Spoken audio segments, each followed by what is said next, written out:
Hello Manchester Academy, Miss Tregelles here today for the Manchester Academy's virtual reading programme. This week is Thriller Week and I'm going to be reading from Nightingale Point by Luan Goldie. So I'm going to start on an extract that I've chosen, which is very exciting.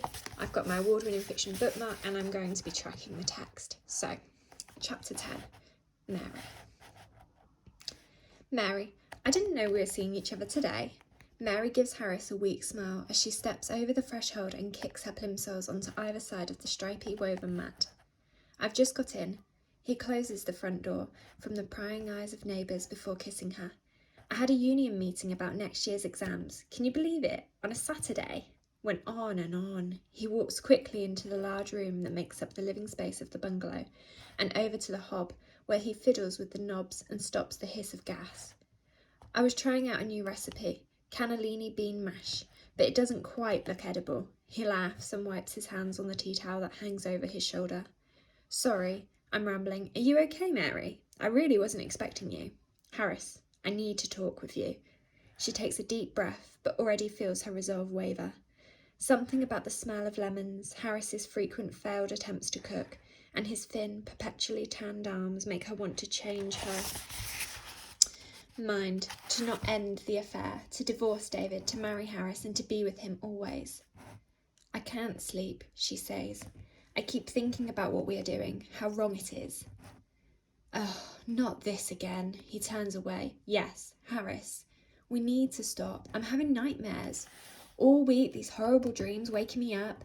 She does not want to say any more, for speaking her visions out loud somehow makes them more real. You're stressed, overworked again. I told you, stop taking on so many double shifts. Harris sits down next to her. The smell of tobacco on his skin ignites a craving for a cigarette.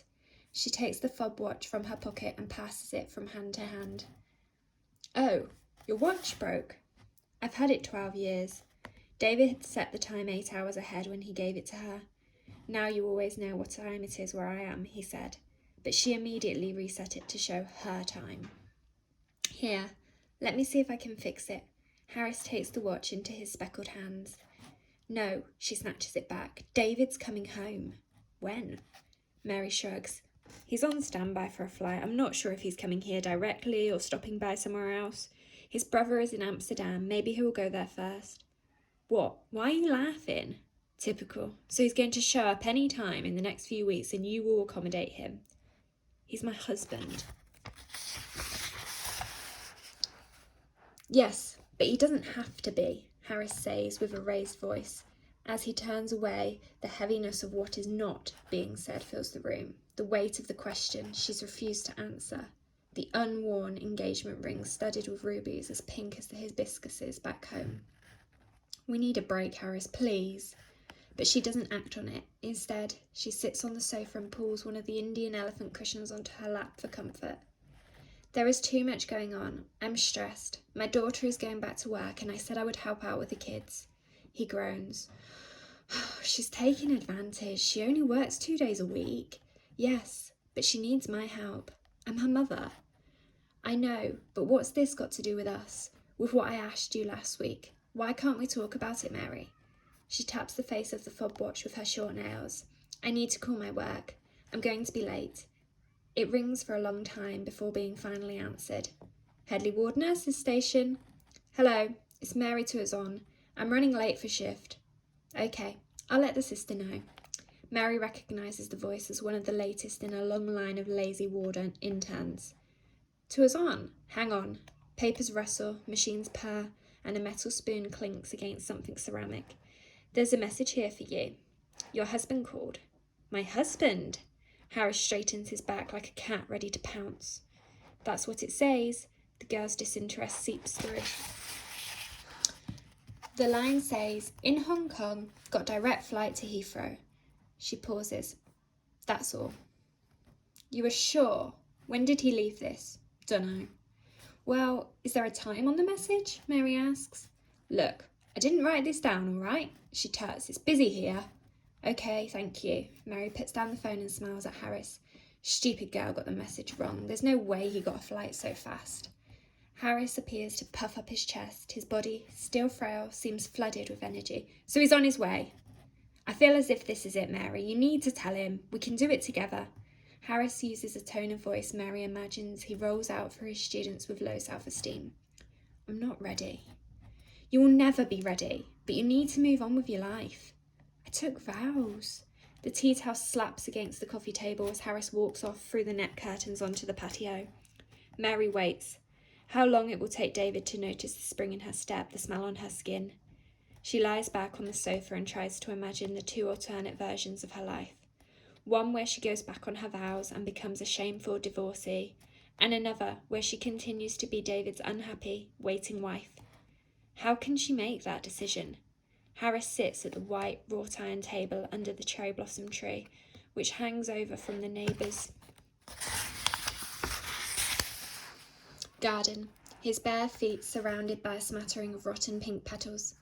Mary stoops to rub a fleshy pink flower between her fingers, and he scrapes the chair towards the edge of the wooden decking to bask fully in the sun he worships so much, while lighting his cigarette. For olden time's sake, she asks. He hands her one and furiously flicks at the lighter as she takes the other seat. They both face out onto the messy garden, much of it claimed by the growth of wild flowers and overflowing planters.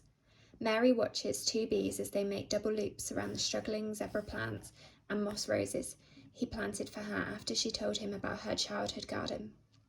How could she even consider saying goodbye to Harris, to this secret life she has been building with him for the last year?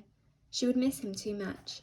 They had spent the winter smoking on the patio among the dead plants, watching as the foxes brazenly entered to hunt around the composting bins Harris keeps at the bottom of the garden. She blushes as she thinks of all the time she has cheated on her husband with Harris, how self-conscious she was the first time, her body covered with fake tanning lotion, which stained her loose flesh a sickly yellow, making it look like the skin of the outdoor reared chickens on the street markets back home. But after that first time, she never again felt the need to hide herself from him. Just last week, as she lay in his bed, the windows open, the curtains billowing, she felt as she had all those years ago when she first met David. She was confident then too, but over the years she began to worry she was aging faster than him, and that, as she took off her clothes, he was comparing her naked body to those of the girls he was picking up while on tour, those floozies at the side of the stage. Mary smokes slowly and waits for the threat of tears to pass before she speaks again.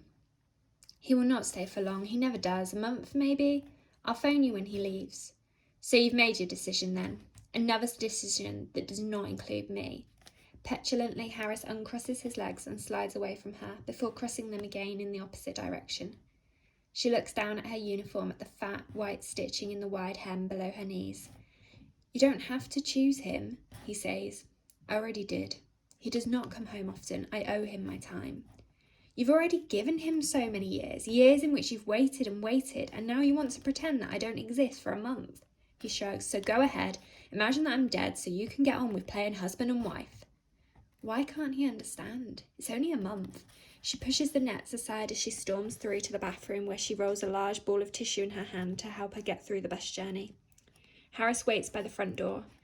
Let me at least drive you to work. His eyes appear watery, but he does not look emotional, only annoyed, probably from having to go up against a man much lesser than himself, of competing against vows made in another time and anxieties that manifest themselves in the form of twitching elbows and bad dreams.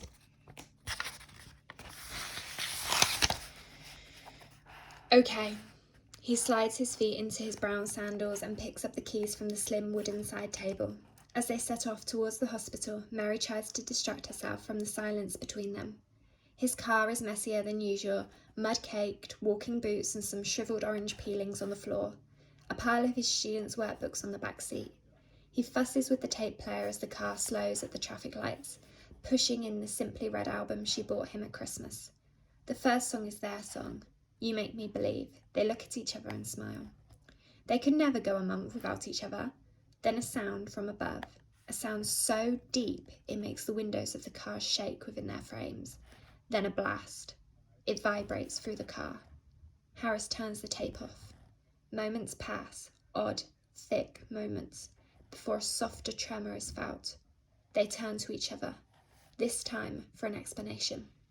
The doors of the bus in front open and people start to scatter out, all of them turning to face the same way. Mary steps from the car and looks as well, into the distance, to a huge fire in the sky. "It's hit the flats!" the bus driver shouts. Harris leans across the hood of the car, his eyes wide and dazed by the scene. It is clear, but Mary can't yet accept it. Then, a voice, in shock and rambling to all who will listen, confirms, "That block of flats exploded!"